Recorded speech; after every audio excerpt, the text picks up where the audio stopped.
The boys season 3 आधा and हो गया है या फिर मैं बोलूँ ऑलमोस्ट ऑलमोस्ट पूरा एंड हो गया है। मगर अब जाके चौथे एपिसोड में सोल्जर बॉय को एंट्री दी है। ऑलमोस्ट इसलिए बोल रहा हूँ क्योंकि इस सीजन में 2 एपिसोड बचे हैं। ये मैंने गूगल चासा से देखा है, तो शायद मैं गलत भी हो सकता हूँ क्योंकि सीजन 2 में 8 एपिसोड थे और सीजन 1 में भी 8 एपिसोड थे, तो काइंड ऑफ मैं गलत हो सकता हूँ। अगर हो गया तो बढ़िया है और 2 एपिसोड देखने को मिल जाएँगे। इसके अलावा मेरे बाकी के यूट्यूबर जो साथी हैं, उन्होंने ये भी बताया है कि शायद एपिसोड 7 में हीरोगैज़म करके एपिसोड का नाम है। इस कारण से मुझे लग रहा है कि 8 एपिसोड हो सकते हैं।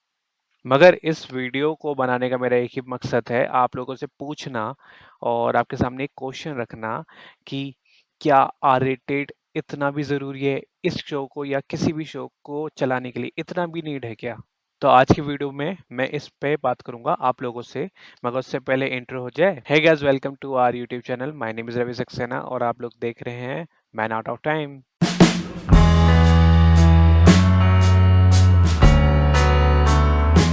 अगर आप लोगों ने ये शो अभी तक देखा नहीं तो क्या कर रहे हो? जाओ देख के आओ, फिर इस वीडियो को देखना या फिर ये जो टाइम स्टैम्प आ रहा है इस पे स्किप कर देना और आगे वीडियो ये देखो जिससे कि आपको स्पॉइलर ना मिले। तो अब बात करते हैं इसकी स्टोरी पे जो ज़्यादा आगे नहीं बढ़ी है।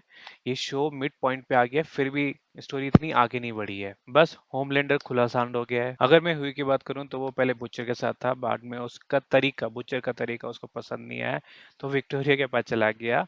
बाय लॉ वो चाहता था कि वो सुप्स को पनिश करे, मगर जब उसको इसी सीजन में एपिसोड 2 में ही शायद पता चलता है कि विक्टोरिया भी एक सूप है, तो वो बहुत ही डिप्रेशन में आ जाता है कि वो सोचता है कि जिसके खिलाफ लड़ने की कोशिश कर रहा था वो उनमें से एक बंदी वो सेम। जब उसको उसकी सच्चाई पता चलती है तो वो फिर से बाद में अब वो बुचर के साथ मिल गया है और उसके तरीके से ही सूप्स को हटाएगा, हराएगा, मारेगा, खत्म करेगा।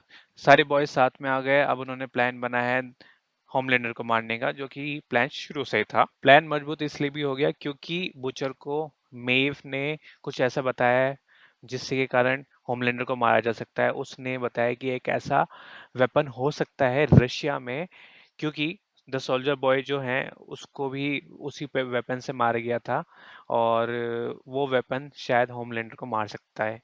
इसी रीज़न से अब वो रशिया चले गए हैं सब के सब। द बॉयज़ की पूरी टीम चली गई है और आगे बस यही पता चलता है जिस वेपन को लेने गए थे वो वेपन वहाँ पे है नहीं।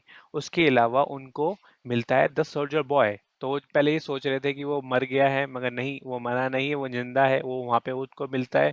अब मुझे ऐसा लग रहा है कि उसी से ही वो होमलैंडर को मारने की कोशिश करेंगे, या फिर अगर मुझे ऐसा भी लगता है कि इतनी जल्दी तो नहीं मरने वाला है।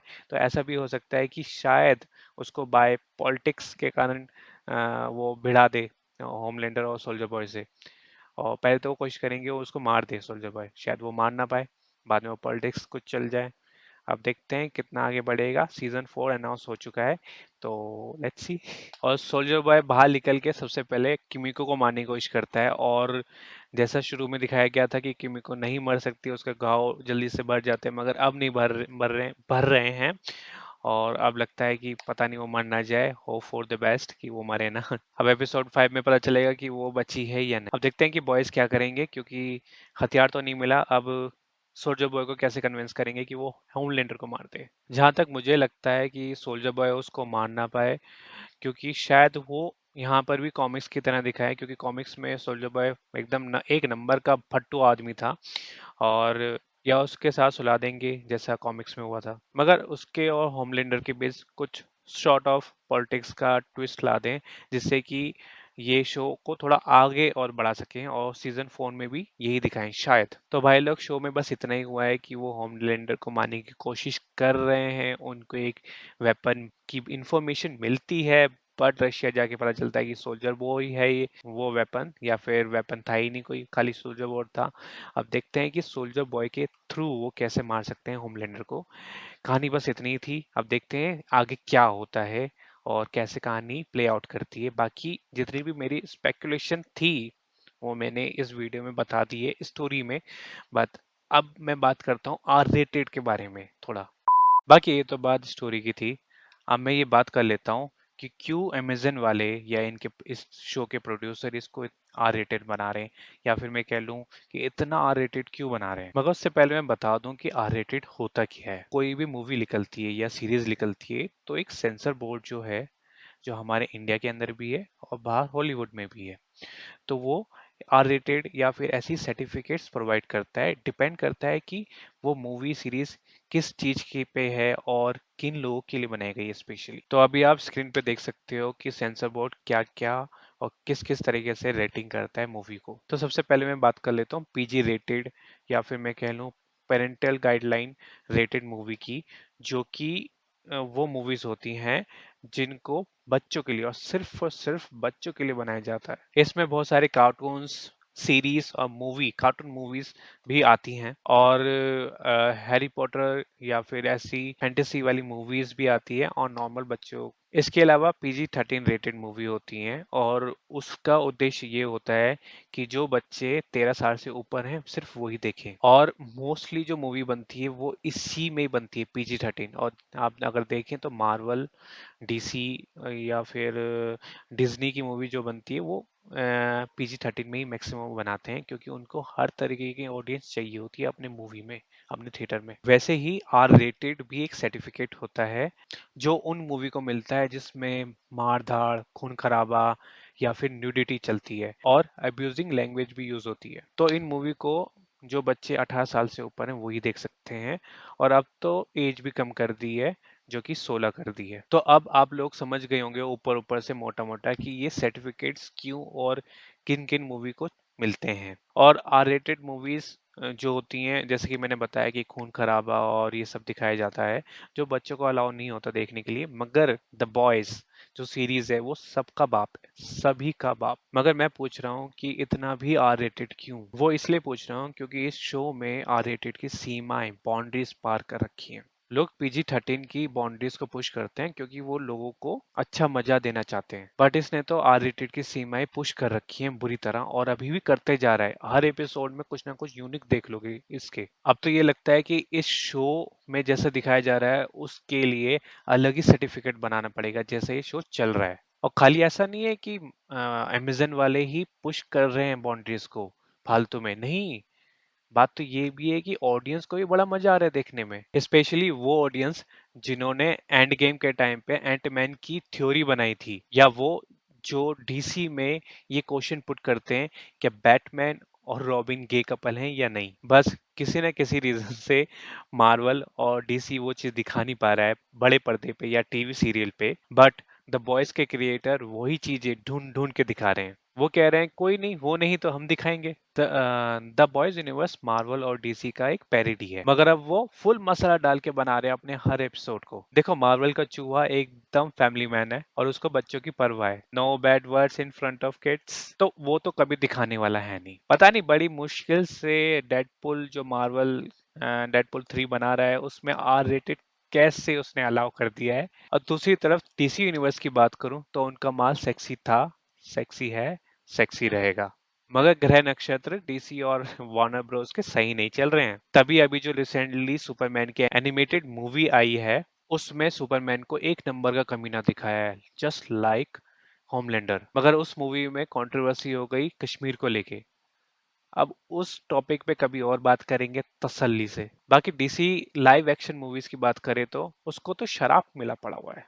पहले तो वार्नर ब्रोस ने मजे लिए, सीरियस नहीं थे वो अपने काम को लेके, जबकि मार्वल यूनिवर्स अपना फेज 3 कंप्लीट कर रहा था। अपनी तरफ से जैक स्नाइडर के साथ पंगा ले लिया, और जब वो सीरियस हुए तो उनके एक्टर्स को पता नहीं कौन सी माता चढ़ गई।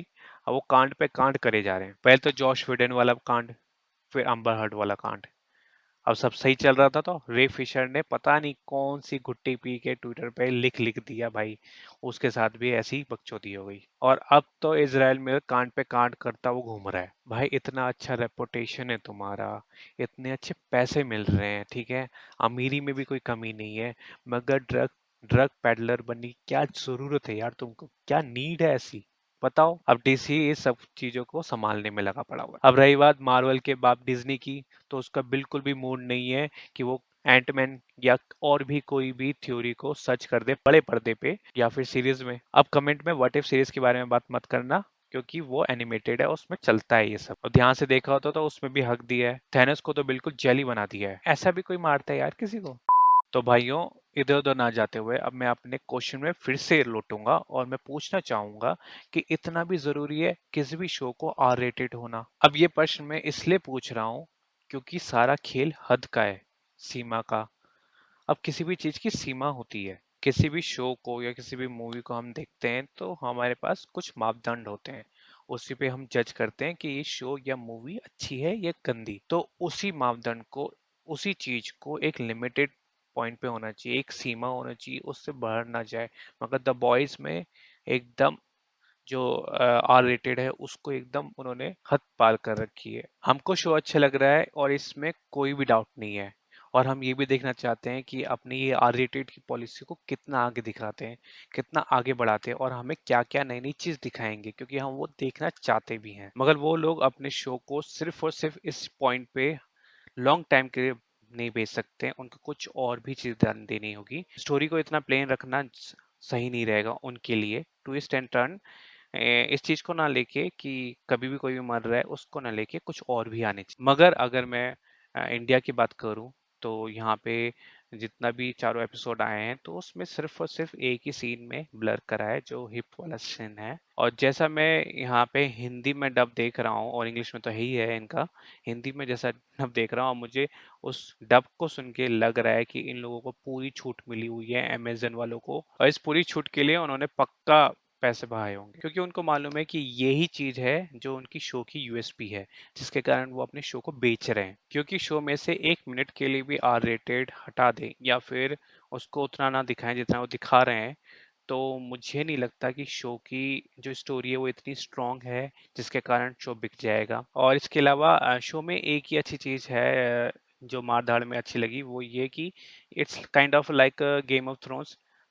जब भी आपको लगेगा कि ये पर्टिकुलर कैरेक्टर कुछ कर सकता है, वो उसी समय मारा जाता है। मेरे हिसाब से शो में और भी कुछ होना चाहिए, क्योंकि जब ये लोग वापस इस शो को देखेंगे तो खाली इसकी ब्रुटैलिटी के कारण देखेंगे, और कुछ और मुझे नहीं लगता किसी और कारण के लिए देखेंगे, और कुछ और चीज याद भी नहीं रखेंगे। और शायद ये ब्रुटैलिटी वाला ही रीजन है कि शो चल भी रहा है, नहीं तो ये भी शो गार्बेज बॉक्स में पड़ जाता, जस्ट लाइक नेटफ्लिक्स की जुपिटर लेगेसी। यकीन मानो जुपिटर लेगेसी ने कॉमिक बुक में बवाल मचा दिया था, मगर इसके शो में एकदम हक दिया है। एंड में मैं बस इतना ही कहूंगा कि द बॉयज शो एक नंबर का शो है, क्योंकि आर रेटेड की पॉलिसी को इन्होंने पुश पे पुश करे जा रहे हैं और यही चीज हम लोगों को अच्छी लगती है, क्योंकि आर रेटेड हमें देखना बहुत अच्छा लगता है। खून खराबा, ये हमें ऐसा लगता है कि रियलिटी से जोड़ती है इन सब चीजें, इसलिए हमको द बॉयज अच्छा भी लग रहा है। और जैसा मैंने अभी थोड़ी देर पहले बताया था कि प्लॉट ट्विस्ट इसमें अच्छे हैं, just like Game of Throne की तरह। अगर जो भी करेक्टर आपको अच्छा लग रहा है या फिर ऐसा लग रहा है कि कुछ करेगा, वो उसी समय मर जाता है, उसको मार देते हैं। बाकी शो के क्रिएटर्स की क्रिएटिविटी इसी में दिखती है कि अब वो किसको कैसी मौत देते हैं। बाकी स्टोरी एकदम प्लेन है, और शो को अगर मैं फिर से देखूंगा तो इसकी ब्रुटैलिटी के लिए ही देखूंगा, इसके अलावा मैं स्टोरी के लिए तो बिल्कुल नहीं देखूंगा इसको।